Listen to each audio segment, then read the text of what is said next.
Car enthusiasts are again gathering in Tokyo for the Japan Mobility Show. From new cars to AI-powered technology, let's take a look at what to expect. Sa agenda report ni Attorney Karen Jimeno. Ngayong araw inilunsad ang Japan Mobility Show sa Tokyo, Japan, kung saan eksklusibong binuksan ang mga exhibits para lamang sa media. Daan-daang miyembro ng media mula sa iba't ibang panig ng mundo ang dumagsa sa Tokyo Big Sight.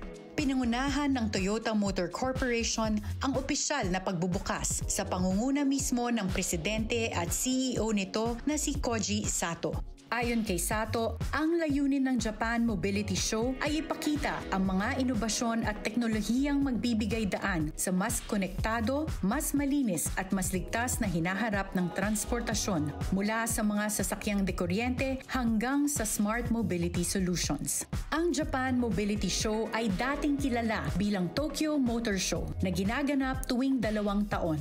Noong 2023, pinalitan ang pangalan nito bilang Japan Mobility Show upang ipakita ang mas malawak na saklaw na eksibisyon. Hindi lamang mga kotse, kundi pati na rin mga drones, robots, AI-powered mobility at iba pang teknolohiyang naglalarawan ng bagong yugto sa paggalaw ng tao at produkto.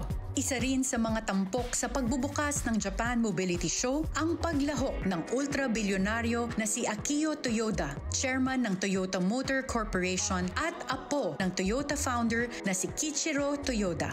Kilala si Akio Toyoda sa kanyang advokasya na panatilihin ang puso ng paggawa ng kotse habang isinusulong ang electrification at future technologies. Sa okasyon, ipinakilala niya ang bagong ultra-luxury brand ng Toyota na tinatawag na Century.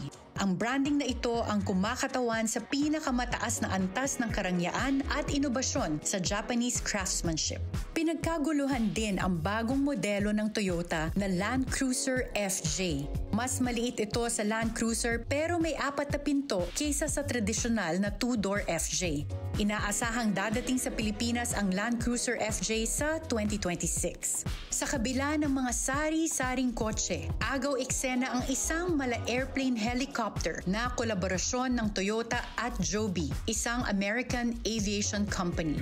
Classified ito bilang eroplano dahil sa kanyang mga pakpak, pero ito ay fully electric at may 6 na propellers para daw mas tahimik at mas safe kesa sa tradisyonal na helicopter.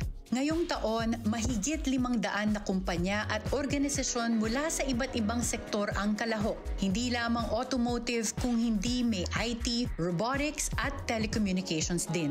Ang tema ng Japan Mobility Show ngayong 2025 ay ang pag-explore ng future of mobility. Ang hinaharap ng mobility ay hindi na lamang tungkol sa pagmamaneho, kundi sa paglikha ng mundo kung saan ang bawat isa ay may kalayaan at koneksyon na gumalaw. Simula bukas October 30 ay bubuksan na ang Japan Mobility Show para sa malawakang publiko. Mula sa Tokyo, Japan, ito si Attorney Karen Jimeno para sa Billionario News Channel.